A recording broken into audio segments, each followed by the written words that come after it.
Guys, in this video I'm going to show you how to turn graphics into animations in Canva with the Canva free version, so it's completely free for you. So it's quite simple. Let's assume we want this little car drive up the line so it looks like a nice animation. What we can do now, we can click on animate, and as you can see here there are some pre-defined generated animations, but they do not really fit to our purpose. And there's also some flicker and pulse, but yeah, it's not really what we want to do. What we do want is we want to create our own animation. And it's quite simple, as you can see here, it's explained. So we put the car back here and then let it drive up.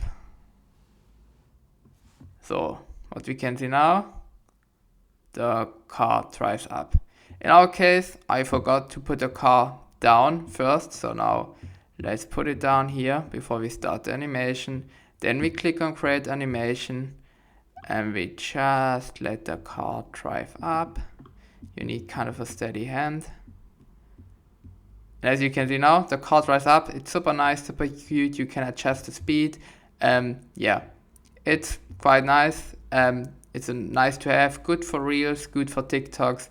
Yeah, thank you so much. I hope you enjoyed this video and subscribe or like the video. Bye.